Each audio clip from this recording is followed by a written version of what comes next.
안녕하세요. 오래도록 삶과 생각에 관한 이야기를 전해온 사람입니다. 오늘은 부처님께서 말씀하신 업과 그에 따른 결과에 대해 함께 살펴보려 합니다.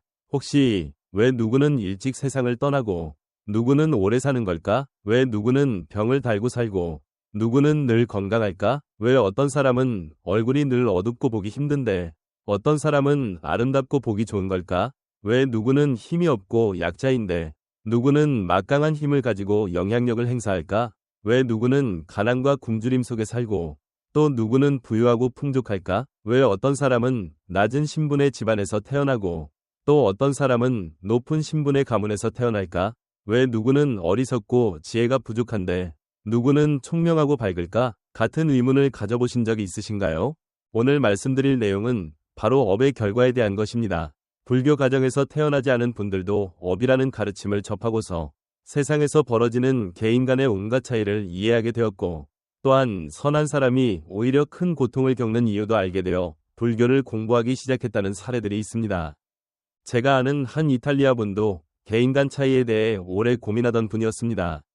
그는 많은 이들에게 물어봤지만 만족스러운 답을 얻지 못했고 어느 날 불교 서적을 접하면서 거기에 실린 업에 관한 설명을 읽고 크게 깨달음을 얻었다고 합니다. 그래서 더 깊이 배우고자 아시아 지역으로 건너가 승려가 되었고 80세까지 사셨습니다. 이분이 처음 불교에 발을 들이게 된 동기가 바로 업에 대한 가르침이었습니다. 오늘 제가 전해드릴 이야기는 나카마, 블랑카라는 경전에 근거한 내용이며 이는 중간 길이의 경전에 속합니다. 여기서 부처님께서는 바라문 청년 수파와 나눈 문답을 통해 왜 세상에는 일찍 죽는 이가 있고 오래 사는 이가 있는지, 왜 병약한 이가 있고 건강한 이가 있는지, 왜 어떤 이는 못생기고 어떤 이는 아름다운지, 왜 어떤 이는 힘이 없고 어떤 이는 높은 권세를 지니는지, 왜 누군가는 가난에 허덕이고 또 누군가는 부유하게 지내는지, 왜 누구는 낮은 가문에서 태어나고 누구는 귀한 집안에서 태어나는지, 그리고 왜 어떤 사람은 어리석고 어떤 사람은 총명한지에 대해 물었습니다. 부처님께서는 수파에게 아주 간단히 답변해 주셨습니다.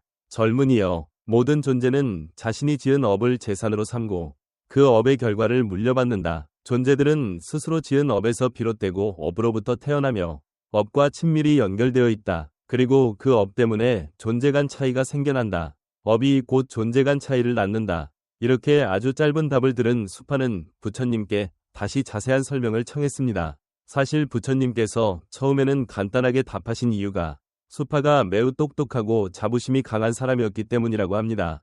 부처님은 그의 마음속 교만을 좀 누그러뜨리고자 짧게 말씀하셨고 수파가 겸손하게 더 자세한 설명을 청하자 비로소 세세히 풀어주신 것입니다. 그러나 사실 이 문제는 수파만 궁금해했던 것이 아니라 대부분의 사람이 한 번쯤 떠올리는 의문이기도 합니다. 같은 부모, 같은 환경에서 자란 형제들도 왜 삶이 이렇게 다른가? 어떤 이는 부유하고 어떤 이는 가난하고 어떤 이는 똑똑하고 어떤 이는 둔하니 그 이유가 뭘까? 이를 어떤 신적 존재나 절대자가 그냥 그렇게 만들었다라고 하면 우리 마음속에는 또 다른 의문이 생길 수밖에 없습니다. 그런데 부처님의 답변은 그 어떤 모순 없이 분명하고 납득이 갑니다. 그래서 사람들은 업에 대한 가르침에 큰 만족을 느끼게 됩니다. 부처님께서는 수파가 던진 질문 하나하나에 대해 다음과 같이 설명하셨습니다. 먼저, 왜 누구는 일찍 죽고 누구는 오래 사는가? 에 대해 어떤 존재들은 과거에 다른 생명들을 해치고 죽였던 업을 지었습니다. 한 번으로 끝나지 않고 여러 번 생명을 끊는 일을 했다면 그 결과로 지옥이나 축생 등 고통의 세계에 태어날 수도 있고 혹 다시 사람으로 태어나도 수명이 짧아 일찍 생을 마감하게 됩니다. 생명을 끊는 행위 자체가 타인의 목숨을 단축시키고 싶다라는 의도를 동반하기 때문이죠. 반면 생명을 소중히 여기고 절대 죽이지 않으려 했던 사람, 즉 살생을 삼가는 계율을 지키며 다른 존재가 오래 살기를 진심으로 바랐던 사람은 죽은 뒤 천상에 태어나기도 하고 다시 사람으로 태어날 때에는 오래 사는 복을 누리게 됩니다. 둘째, 왜 누구는 늘 병치레를 하고 누구는 늘 건강한가?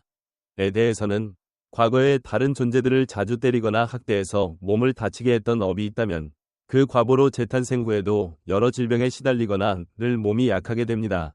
반대로 남을 해치지 않고 부드러운 마음을 품어 다른 이들의 육체적 고통을 만들지 않았던 사람은 이번 생에서 강인하고 건강한 몸을 가질 수 있게 됩니다. 셋째, 왜 어떤 사람은 보기 흉하고 어떤 사람은 멋지고 아름다운가? 에 대해서는 화를 잘 내는 사람, 늘 성내는 습관을 지닌 사람들은 그 분노의 업으로 다시 태어날 때 얼굴이 추해지거나 모습을 좋게 유지하기 어렵다고 설명하셨습니다. 실제로 우리도 화를 내는 순간 거울을 보면 얼굴이 정말 일그러지는 걸 볼 수 있죠. 반면 늘 온화하고 화를 잘 내지 않는 사람, 다른 이를 따뜻하게 대하는 사람은 얼굴도 아름다워지고 다시 태어날 때도 좋은 용모를 얻게 됩니다. 넷째, 왜 어떤 이는 힘이 없고 어떤 이는 큰 권세가 있는가? 를 보면 전생에 남의 좋은 일이나 명예, 권위를 시샘하고 질투했던 사람들은 이번 생에 아무리 지위가 높아도 그 말에 사람들이 귀를 기울이지 않거나 자신이 원하는 영향력을 제대로 발휘하지 못하게 됩니다. 반대로 다른 이들이 잘 되는 모습을 보아도 시샘하지 않고 함께 기뻐해주던 이들은 현재 삶에서 권위와 영향력을 얻고 주위 사람들에게서 존중받게 된다는 것이죠. 다음으로 왜 누구는 가난에 시달리고 누구는 풍요 속에 사는가? 에 대해서 부처님께서는 평소에 남에게 아무것도 나누어 주려 하지 않았던 사람은 부를 누리기 어려운 업을 짓는 것이라고 하셨습니다. 반면 이전 생에서 기꺼이 물질적인 것들을 베풀고 나누어주며 베풀물 행한 사람들은 이번 생에 부유하게 태어나게 됩니다. 또 왜 누군가는 낮은 계층에서 태어나고 왜 누군가는 귀한 가문에서 태어나는가? 를 보면 전생에 교만하고 뽐내는 마음이 커서 자신보다 어른이나 지위가 높은 이들을 공경하거나 자리를 양보하는 행동을 전혀 하지 않았던 사람들은 다음 생에 낮은 가문에서 태어날 가능성이 크다고 합니다. 반대로 늘 공경심으로 예의를 갖추고 몸가짐을 낮춰 존중을 실천했던 사람들은 높은 가문, 귀한 신분으로 태어나게 되는 것이죠. 그리고 마지막으로 왜 어떤 사람은 어리석고 지혜가 없고 어떤 사람은 영리하고 총명한가? 에 대해서는 과거에 전혀 배우려 하지 않거나 옳고 그른 것을 구분하기 위해 질문하지 않고 지혜 있는 이들과 어울려 도움을 구하지 않았던 사람들은 이번 생에서 어두운 지혜를 지닐 수밖에 없다고 합니다. 반면 늘 질문하고 배우려 하며 무엇이 선이고 무엇이 악인지 어떤 행동이 옳고 어떤 행동이 그른지 끊임없이 탐구하던 사람들은 총명함과 밝은 지혜를 얻게 된다고 하셨습니다. 결국 우리가 어떤 선택을 하느냐에 따라 미래가 달라질 수 있음을 알 수 있습니다. 생명을 존중하며 살면 오래 살 수 있고 다른 이들에게 상처를 주지 않으면 몸이 건강해지고 화를 줄이면 얼굴도 자연스럽게 미워지지 않고 질투를 버리면 권위와 영향력을 얻게 되며 베푸는 습관이 있으면 가난하지 않고 교만하지 않고 공손하면 귀한 집안에서 태어날 수 있으며 늘 배우고 질문하면 총명해질 수 있다는 것입니다. 부처님께서는 이 모든 차이가 업에서 온다고 가르쳐 주셨습니다. 어떤 신이 우리의 운명을 만드는 게 아니라 우리 스스로의 행동과 말, 그리고 마음의 의도가 뒤섞여서 현재 우리의 모습과 삶을 형성한다는 것이죠. 그렇다면 업이란 뭘까요? 흔히 행동이라고 번역되지만 불교에서 말하는 업은 위도에 더 가깝습니다. 몸으로 무언가를 하고 말로 무언가를 하고 또 생각으로 무언가를 할 때 그 저변에는 내가 이렇게 해야지 라는 의지가 작용하는데 이것이 업입니다. 이 업은 생겼다가 사라지는 무상한 특성을 지니지만 그 흔적은 우리 마음의 흐름에 잠재되어 조건이 갖추어지면 열매를 맺게 됩니다. 결국 우리가 어떤 마음가짐으로 어떤 행동을 하느냐가 다음 생뿐 아니라 지금 이 생에도 영향을 끼치게 됩니다. 그래서 과거에 내가 쌓은 업 때문에 난 원래 이 모양이니 어쩔 수 없다 라는 식으로 체념하는 건 바람직하지 않다고 합니다. 예를 들어 과거에 지은 나쁜 업 때문에 현재 힘든 상황에 처해 있더라도 지금부터 착한 업을 새로 지으면 앞으로의 삶이나 다음 생을 바꿀 수 있다는 것입니다. 사람의 삶은 계속 변화할 수 있고 더 나은 방향으로도 충분히 달라질 수 있습니다. 만약 난 이전에 나쁜 행동을 해서 지금 이렇게 힘들어. 어차피 업이 다 정해져 있으니 더 이상 발버둥쳐도 소용없다 라고 생각한다면 그건 업에 대한 오해라고 부처님께서는 강조하셨습니다. 현재의 어려움이나 불행도 지금부터 베풀고 노력하며 올바른 길을 걸으면 점점 줄어들고 바뀔 수 있습니다. 옛날 성현들의 삶이 그 증거죠. 그분들도 원래부터 완벽했거나 번뇌가 없었던 게 아니라 업을 다스리고 좋은 길을 택한 덕분에 괴로움을 벗어나고 큰 지혜를 이루었습니다.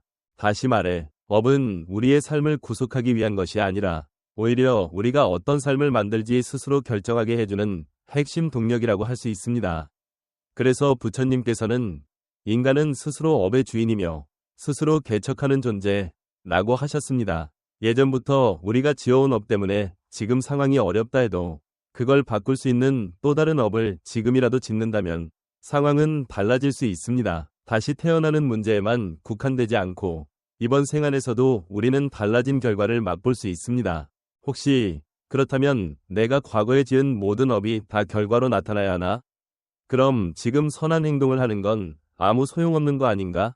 라는 생각이 들 수 있습니다. 그러나 업도 다양한 인연과 조건에 따라 작용하므로 우리가 스스로를 돌이키고 바꿔나가면 나쁜 업이 모두 그대로 터지지 않을 수도 있습니다. 그걸 불교에서는 업전환이라고 부르며 실천과 노력으로 더 나은 미래를 열어갈 수 있다고 설명합니다. 따라서 지금 힘들거나 모자란 부분이 있다면 그저 전생에 내가 못된 일을 많이 했나 보다 하고 포기해버리는 대신 지금부터라도 마음가짐과 행동을 바로잡고 착한 일을 하면서 자신과 세상을 함께 밝히는 길을 가야 합니다. 그렇게 업을 전환하고 좋은 쪽으로 누적해 간다면 당장 이번 생에서도 더 나은 변화와 행복을 얻게 될 것이고 만약 또 다른 생이 주어진다면 그때도 더 나은 여건을 마련할 수 있을 것입니다. 오늘 이야기를 들어주신 모든 분께 감사드립니다. 혹시 궁금하신 점이나 함께 나누고 싶은 생각이 있으시다면 아래에 댓글로 남겨주세요. 다 함께 이야기를 나누며 서로에게 도움이 되었으면 합니다. 모두 평온하고 행복한 날들 되시길 기원합니다. 오늘 영상이 도움이 되셨다면 구독과 좋아요 부탁드립니다. 끝까지 경청해주셔서 감사합니다.